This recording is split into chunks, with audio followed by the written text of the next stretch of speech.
व्यस्त थे। उनसे कहिए कि उनकी प्रजा उनसे मिलना चाहती है। कहा ना वो इस समय नहीं मिल सकते। क्यों नहीं मिल सकते? हम उनसे मिलकर रहेंगे। हाँ, मिलकर रहेंगे। ये सब क्या हो रहा है दादाश्री? प्रजा का विरोध। हमने पिताश्री को तो जैसे तैसे मना लिया, प्रजातंत्र का नया उपाय भी बता दिया, किंतु ये प्रजा। युवराज नारायण की जय! युवराज नारायण की जय! युवराज नारायण की जय! युवराज नारायण की जय!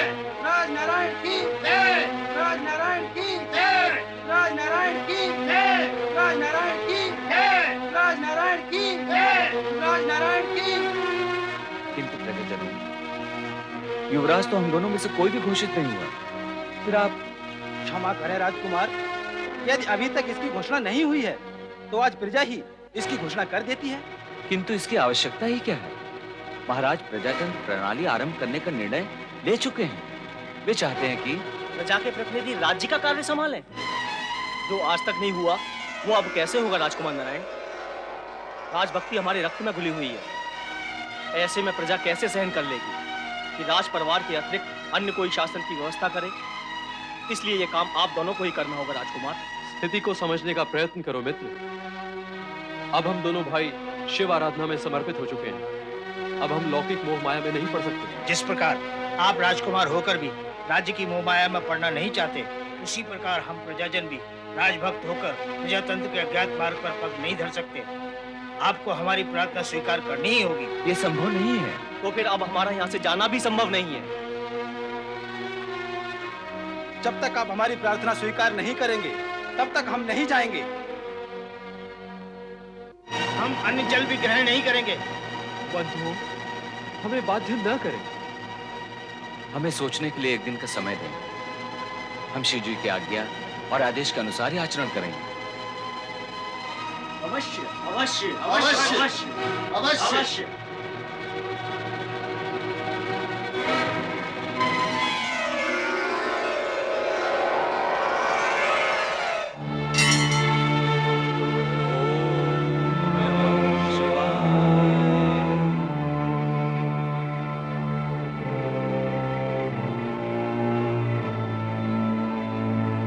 अब क्या करें भ्राताश्री?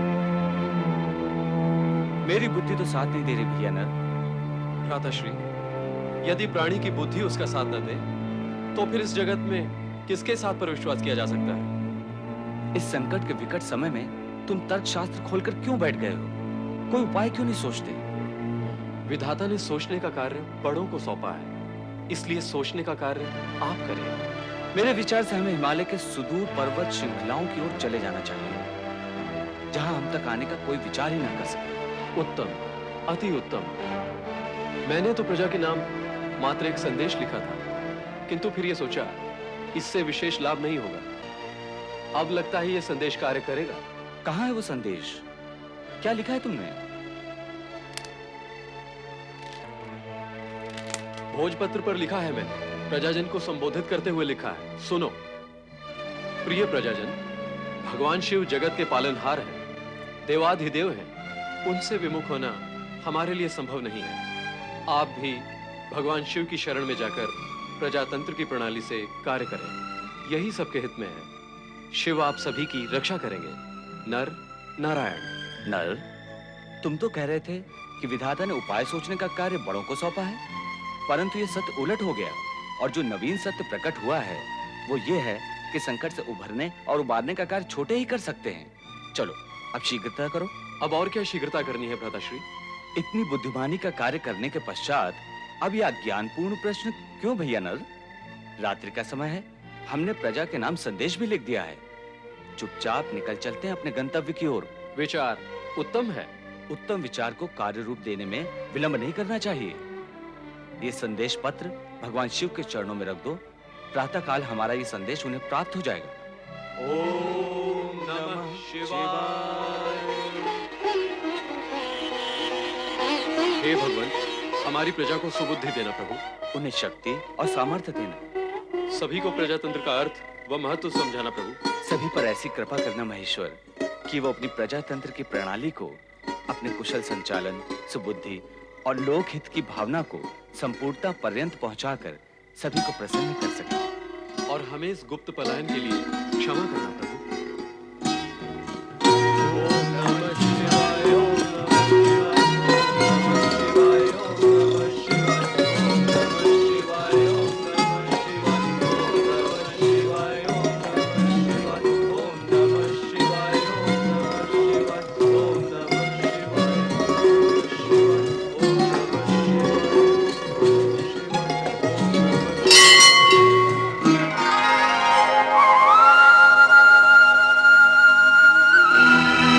मुझे आशा है कि राजकुमार नर और नारायण ने हमारे पक्ष में ही निर्णय लिया होगा। इसके अतिरिक्त उपाय भी क्या है?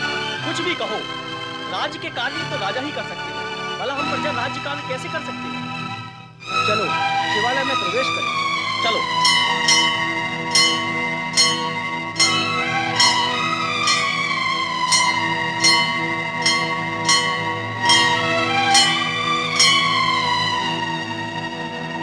यहाँ तो कोई भी नहीं है। दोनों राजकुमार कहाँ गए?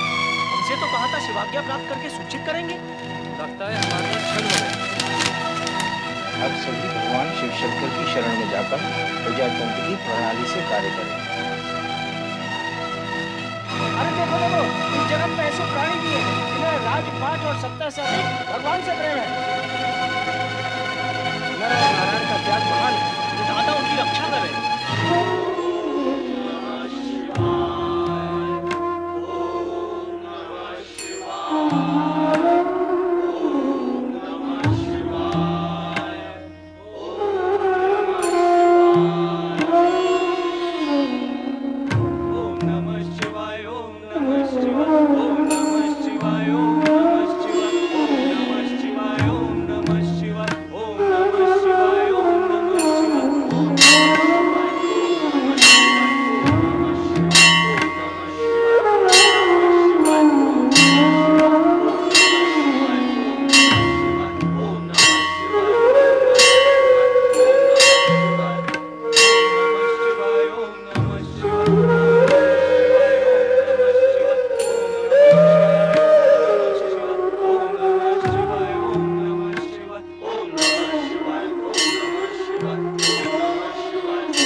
गुरुदेव,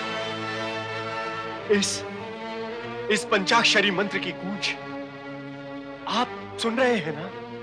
हाँ देवराज, हर ध्वनि और दृश्य मैं आपसे पहले ही सुन और देख लेता हूं। तो फिर बताइए गुरुवर कि ये ध्वनि कहां से आ रही है और ये ध्वनि कर कौन रहा है? सर्वप्रथम तो ये जान लो कि ये कोई साधारण ध्वनि नहीं है, ये पंचाक्षरी मंत्र है। इसीलिए इसका नाम सम्मान, शिष्टता और भक्ति भाव से लेना अति आवश्यक है। ओम नमः शिवाय के इस पंचाक्षरी मंत्र की ध्वनि हिम शिखर से आ रही है, जहां परम शिव भक्त नर और नारायण शिव आराधना में लीन है। नर और नारायण? हाँ देवराज, धर्म राजा के शिव भक्त पुत्र अपना संपूर्ण वैभव, राज्य, सुख, संपदा त्याग कर हिम शिखर पर शिव दर्शन की कामना से शिव आराधना में लीन है। अत्यधिक कठोर साधना और तप कर रहे हैं, जिसकी गूंज हमें यहां तक सुनाई दे रही है गुरुदेव। हाँ, और यह भी अटूट सत्य है देवराज कि शिव भक्तों की कठोर साधना अवश्य सफल होती है। आज तक ऐसा कभी हुआ नहीं कि किसी भी शिव भक्त ने भगवान शिव को भक्ति और निष्ठा से पुकारा और उसकी कामना पूर्ण न हुई।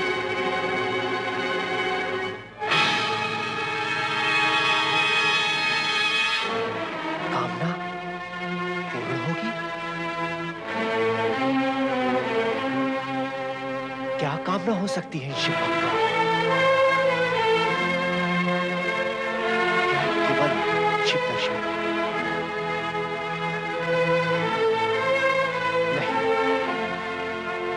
नहीं। शिव भक्तों की शिव दर्शन के अतिरिक्त अन्य क्या कामना हो सकती है स्वामी? इतना स्पष्ट सत्य भी नहीं समझती। वो दोनों इस स्वर्ग पर अधिकार कर इस इंद्रासन की कामना हेतु भी कठोर तप कर रहे हैं। अब क्या होगा स्वामी? अब मुझे इसका उपाय करना होगा। उन दोनों को तपस्या से देवराज, मेरा विचार है कि स्वर्गलोक की सर्वश्रेष्ठ अप्सराओं को नर नारायण की तपस्या भंग करने के लिए भेजा जाए। उत्तम।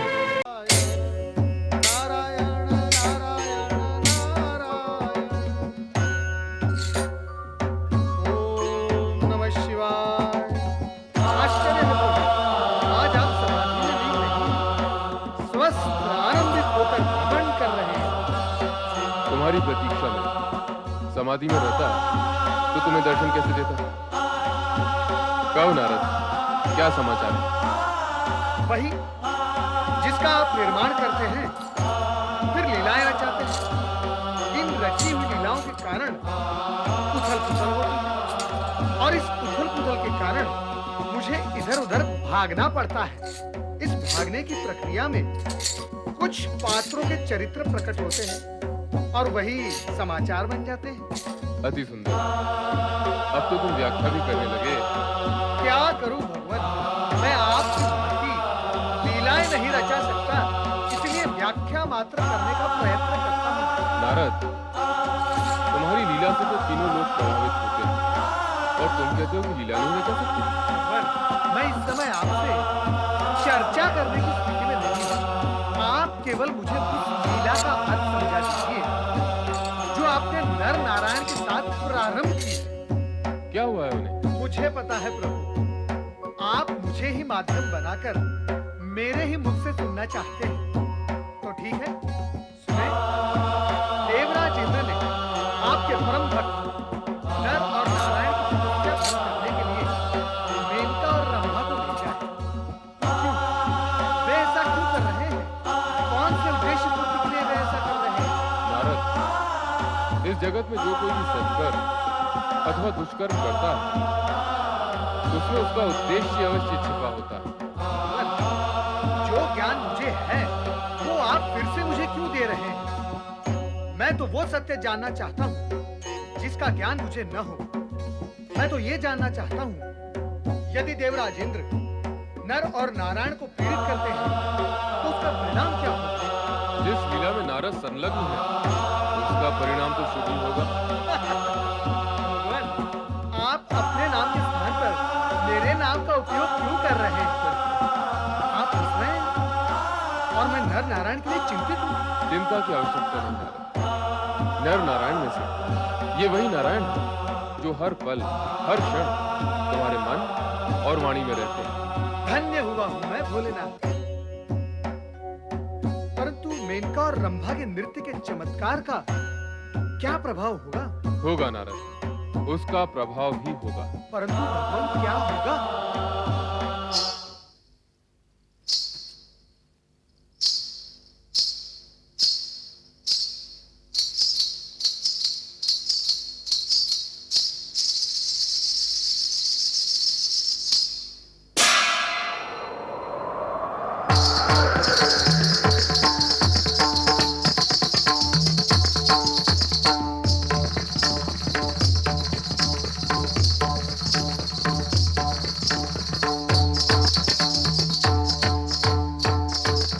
देख रहे हैं वरुण देव,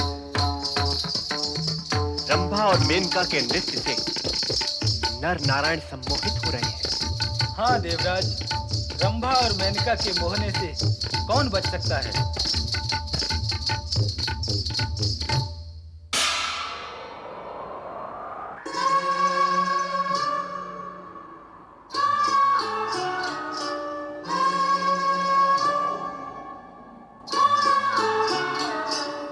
देखते हैं और कितनी देर तपस्या करते हैं ये दोनों।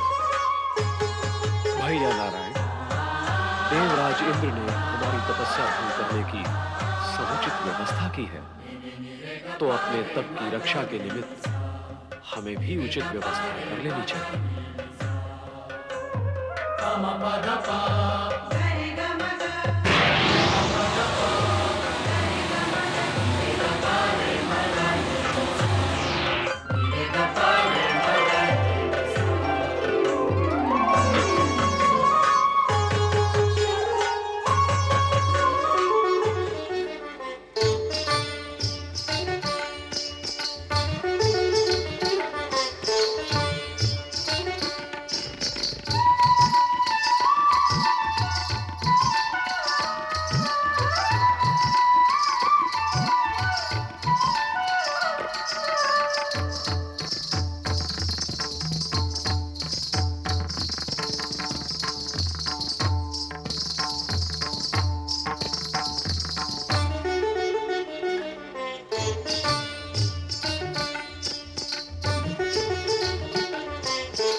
करें शिव भक्त, हमें क्षमा करें। अपराधी को क्षमा नहीं, दंड देना चाहिए, यही न्याय है। भैया नल, पहले इनके मुख से ये तो सुनो कि ये किस अपराध की क्षमा मांग रहे हैं और क्यों? ये परम शिव भक्त, आप दोनों के घोर तप से भयभीत होकर मैं ये सोचने पर बाध्य हो गया था कि आप इंद्रासन पर अधिकार प्राप्त करने की कामना से ये तप कर रहे हैं। इंद्र, तुम्हारा दुर्बल मन अपने इंद्रासन के लिए सदा उन्हीं से भयभीत रहता है जो तुमसे अधिक शक्तिशाली हैं, और अब ये सिद्ध हो चुका है, हम अधिक शक्तिशाली हैं।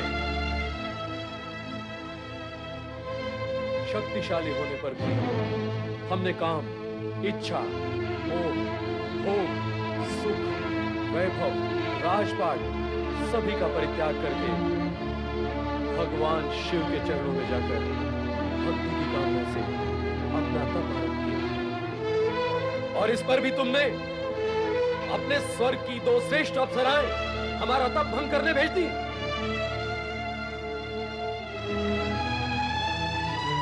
एक वियन इंद्र, तुम्हारे स्वर्ग में सहस्त्रों अप्सराएं होंगी, किंतु हमारे रोम रोम में असंख्य और श्रेष्ठ अप्सराएं शांत पड़ी हैं। हम शिव भक्तों को तुम्हारी ये 2 अप्सराएं क्या संमोहित करने का सामर्थ्य रखती हैं? इंद्र, तुमने अपराध ही नहीं, धृष्टता की है। धृष्टता ही नहीं, दुष्टता की है। अब तो एक ही विकल्प है कि हम तुम्हें श्राप देकर पशु योनि में भेज दें और स्वयं इंद्रासन पर जा बैठे। नहीं भक्तराज, नहीं, ऐसा अनर्थ ना करे भक्तराज। यह अनर्थ नहीं, न्याय है। कब तक अपराध करते और क्षमा मांगते रहोगे? ये तो तुम्हारा स्वभाव बन गया है। श्राप देकर तुम्हें मैं इस कुटैब से सदा सदा के लिए मुक्त कर देता हूं। हे शिव भक्त, हम सब देवगढ़ की प्रार्थना है कि देवराज को क्षमा कर दें। तुम्हारा इंद्र देवराज कहलाने के योग्य नहीं है। ऐसा क्यों भक्तवर? ये प्रश्न स्वयं से पूछो वरुण देव। इतना दुर्बल, इतना भयभीत, कुटिल, विलासी, सुखप्रिय, अपने हित के लिए दूसरों का हित करने वाला देवराज होने के योग्य है? ऐसे राजा के संग देवता भी दानव बन जाएंगे और फिर साधारण प्राणियों की क्या दुर्गति होगी? भक्तराज, बनते हो स्वर्ग के अधिपति और गौतम ऋषि का रूप बदलकर उन्हीं की पत्नी के साथ काम के वशीभूत होकर छल करते हुए तुम्हें लज्जा नहीं आई इंद्र?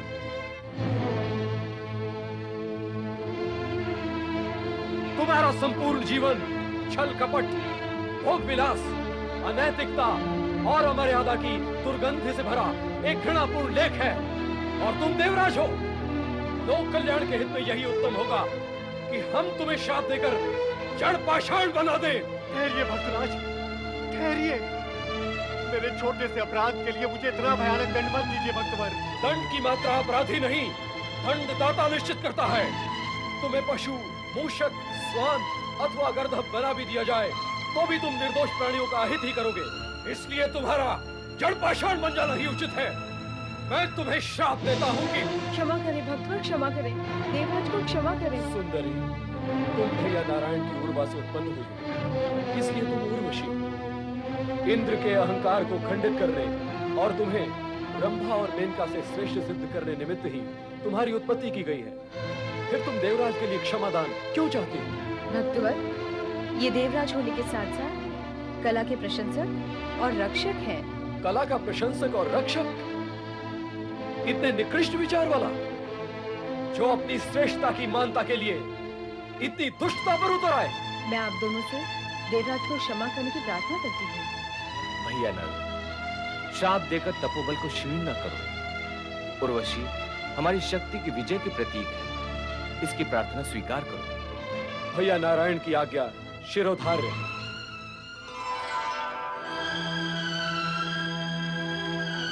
अब मेरे लिए क्या आ गया है भक्तराज? मैं तो आपकी उत्पत्ति हूँ, अब कहाँ जाऊँ?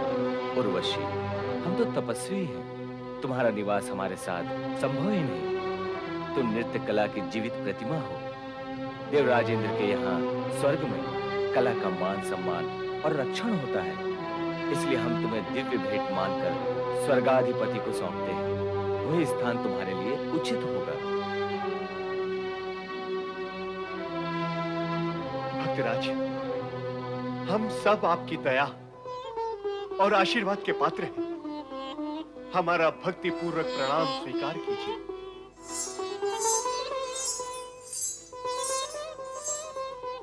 आओ उर्वशी।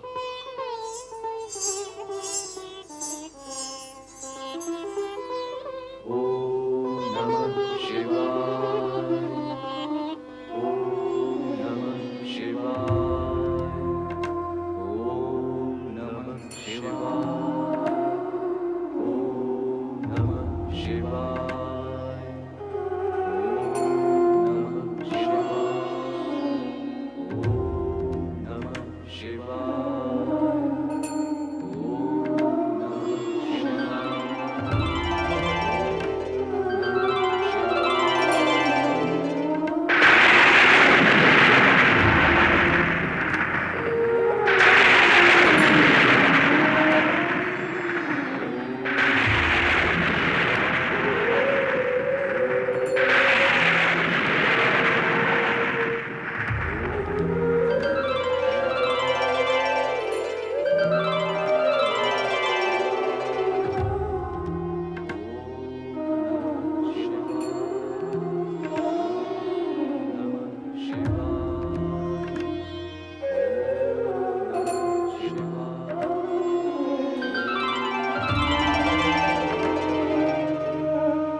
नारायण, आंखें खोलो नारायण। हे भगवान, हे भगवान। उठो भगवान। उठकर कहाँ जाएंगे भगवान? हमारा स्थान तो आपके चरणों में ही है।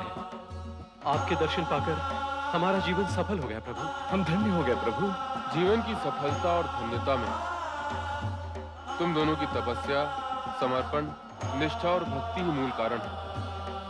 मैं तुम दोनों से प्रसन्न हूँ। मांगो, क्या वरदान मांगते हो? आपके दर्शन हो गए, अब मांगने को क्या शेष रह गया भगवान? आपके दर्शन के पश्चात अब जगत के सभी पदार्थ महत्वहीन हो गए हैं प्रभु। आपके दर्शन प्राप्त होने के पश्चात और कुछ मांगने वाला तो मूर्ख ही कहलाएगा। आपके साक्षात्कार का आनंद जो हमारी आत्मा को प्राप्त हुआ है, उसे कुछ और मांगकर वो आनंद खोने की इच्छा नहीं है देवेश्वर। हमने आपके नाम का जाप वरदान मांगने की इच्छा से नहीं किया प्रभु। हम तो केवल आपके दर्शन के अभिलाषी थे और वो हमें प्राप्त हो गए। अब मांगे भी तो क्या मांगे? जो प्राप्त हुआ है उससे अधिक कुछ भी इच्छा नहीं है प्रभु। तुम्हारे इस संकोच भाव से मैं और अधिक प्रसन्न हूं। तुमने शिव भक्ति के मार्ग को प्रशस्त किया और प्रजातंत्र की लोक कल्याणकारी परंपरा का सूत्रपात किया।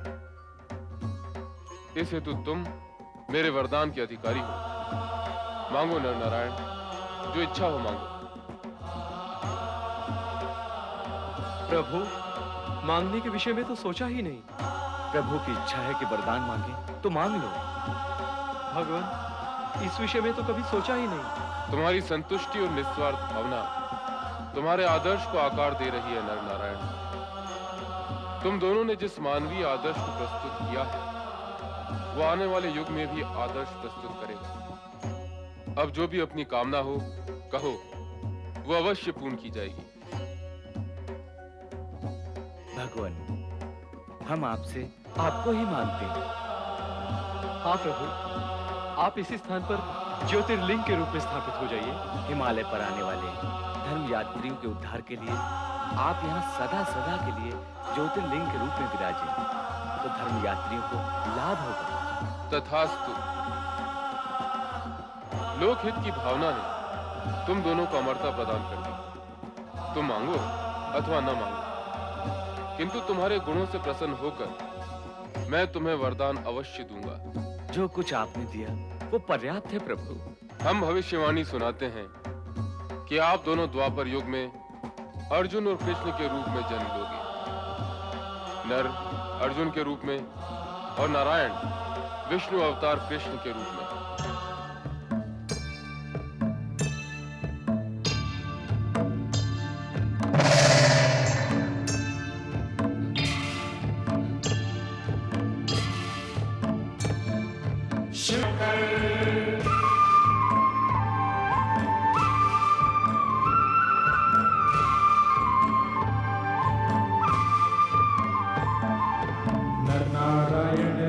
बना के करते थे शिव पूजन, दोनों ने ही किया समर्पित शिव को अपना जीवन। प्रकट हुए शिव उनके सम्मुख, बोले कुछ वर मांगो। दोनों बोले इसी रूप में भगवान यही विराजो। सुन के याचना उन दोनों की शिव शंकर मुस्काए। वही हिमालय में ज्योतिर्लिंग केदारेश्वर कहलाए। नर नारायण केदारेश्वर के जो भी करता दर्शन, मोक्ष का भागी वो होता है, पा जाता है अंधन। केदार शिव की जय हो, केदार शिव की जय हो, केदार शिव की जय हो, केदार शिव की जय हो, केदार शिव की जय हो, केदार शिव की जय हो, केदार शिव की जय हो, केदार शिव की जय हो।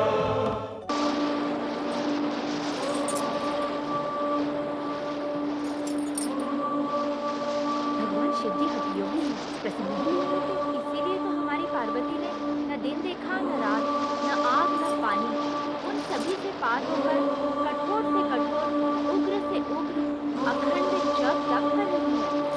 न जाने इसका अंत कब हो, कब भगवान भोलेनाथ प्रसन्न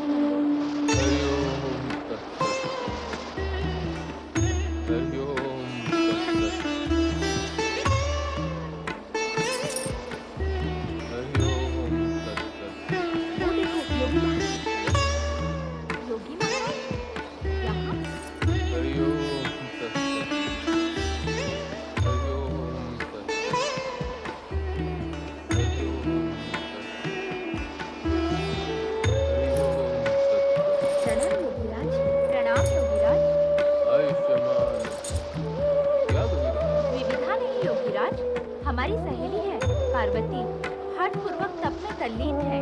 हठ पूर्वक क्यों? भगवान शिव से विवाह करने का निश्चय कर चुकी है। उन्हें प्रसन्न करने के लिए हर ठान रखी है इसने। किंतु राजमाता और हमारी ये चिंता है कि ऐसी कठोर तपस्या से कहीं पार्वती का कोमल तन कुमला न जाए, ये कहीं अस्वस्थ ना हो जाए। इसलिए इसे राजमाता के पास ले जाने की इच्छा से आए हैं। लेकिन प्रश्न ये है कि इसे कैसे जगाए और कैसे ले जाए। एक उपाय हो सकता है।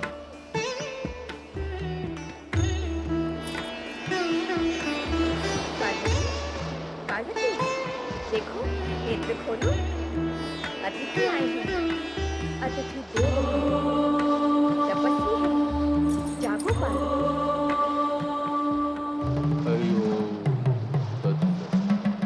तपस्वी योगीराज हैं।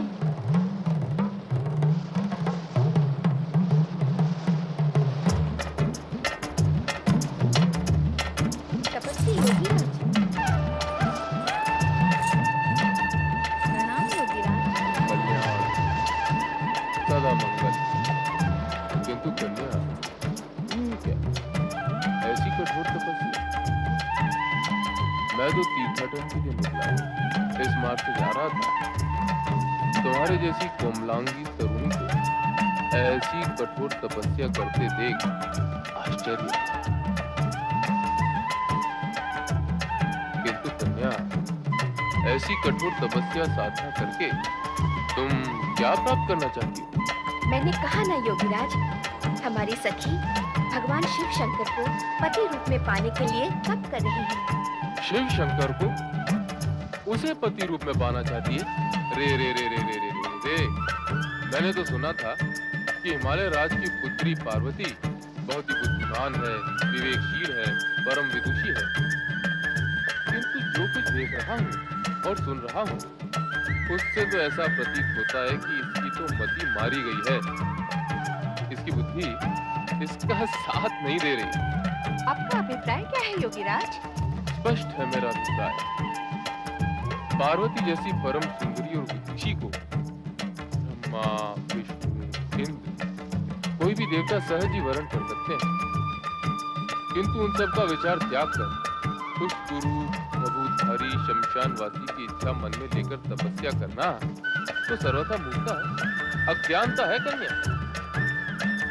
उस अघोरी के लिए तप करने की क्या आवश्यकता है? वो तो इंगित मात्र से चरणों का दास बनकर रह सकता है। योगीराज, आपसे ना तो किसी ने मार्गदर्शन मांगा है, ना मंत्रणा।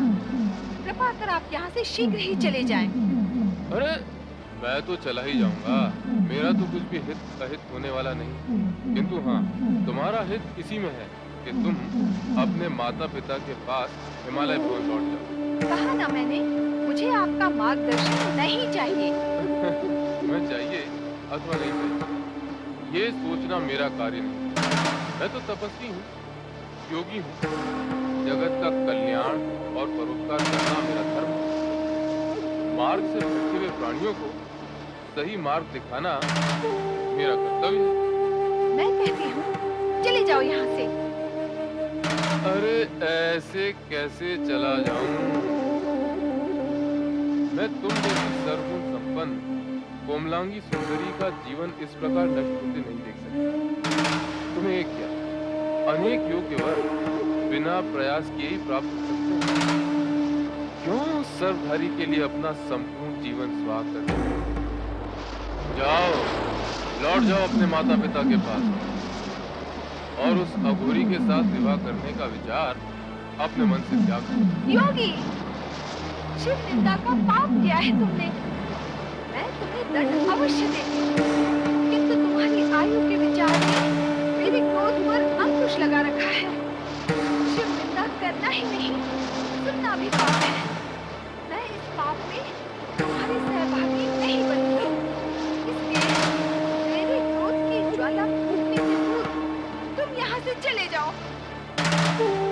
मुझे बताना चाहती हो, मेरा बहिष्कार करना चाहती हो, पर ये मत भूलो कि वो शिव, ये शंकर, तुम्हारा भोलेनाथ, जिसे तुम पति रूप में पाना चाहती हो, इतना कुरूप है, इतना भयावह है, इतना अनखड़ है कि दक्ष प्रजापति ने इसे अपने यज्ञ से बहिष्कृत कर दिया था। और तुम एक तिरस्कृत और बहिष्कृत के विषय में सत्य उजागर करने वाले को ही बहिष्कृत करना चाहते हो? ना ना ना ना ना, तुम तो बुद्धिमान हो, तनिक बुद्धिमानी से कार्य करो। योगीराज, जब पार्वती को शिव निंदा सुनना अच्छा नहीं लग रहा, तो आप क्यों वर्षा ऋतु की नदी के वेग की भांति धारा प्रवाह होने जा रहे हैं? नहीं बालिके, नहीं। शिव निंदा करना मेरा प्रयोजन नहीं। मैं तो केवल सत्य उद्घाटित कर रहा हूँ। किंतु सत्य अप्रिय होता है, ये सत्य भी जग विख्यात है। पर क्या करूं? विवश बाध्य हूँ। हिमालय राज की पुत्री के हित में मुझे ये कटु सत्य उद्घाटित करना ही होगा। पर योगीराज, प्रिय अप्रिय किसी भी प्रकार का कटु सत्य हमारी सखी को नहीं सुनना। ना सुने, किंतु मुझे सत्य बोलने से कौन रोक सकता है? क्या ये सत्य नहीं कि वो चिता भरी झुंड के झुंड नाग अपने तन से लपेटे रहता है? क्या ये सत्य नहीं कि भूत प्रेत उसके साथी सहयोगी हैं? क्या ऐसा शिव पति और व्रत होने योग्य है? हे मेरी माता, शिव निंदा सुनने से पूर्व मैं मृत्यु को क्यों न प्राप्त हो गई? सती की भांति अग्नि में क्यों न समा गई? ऐसी अघटित घटना को घटाने की क्या आवश्यकता है? क्यों? सदा मूर्खतापूर्ण कार्य करने की प्रतिज्ञा कर रखी है। मुझे मूर्ख कहने वाले अज्ञानी, तेरी बुद्धि भ्रष्ट है, तेरा तन मन कलुषित है। तुझे इतना भी ज्ञात नहीं कि इस संपूर्ण जगत में शिव से श्रेष्ठ और कोई भी नहीं। उनका ये रूप जिसकी तुमने चर्चा की है वो तो एक लीला है, मात्र लीला। ये सृष्टि उन्हीं की लीला से निर्मित और परिचालित है। तुम जैसे अज्ञानी इनके विराट स्वरूप को कैसे जान सकते हैं? शिव के अनुग्रह से विष्णु विष्णुत्व को और ब्रह्मा ब्रह्मत्व को प्राप्त हुए हैं।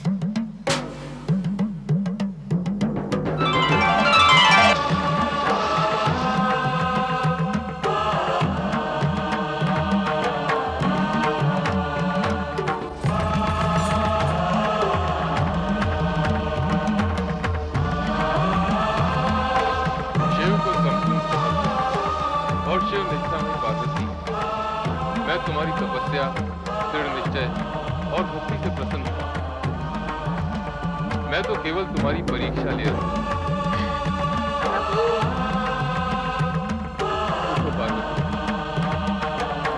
तुमने निष्ठापूर्वक तपस्या करके एक आदर्श नारी का आदर्श किया, साथ साथ शिव महिमा व्रत करके मुझे प्रसन्न किया। आज से ये व्रत नारी के स्वभाव की प्राप्ति और मनोवांछित पति पाने वाला गौरी व्रत के नाम से प्रसिद्ध हुआ। जगत में सदा तुम्हारे आदर्श का अनुसरण होगा। मैं तुम्हारी मनोकामना की पूर्ति के लिए हिमालय राज से निवेदन करता हूं।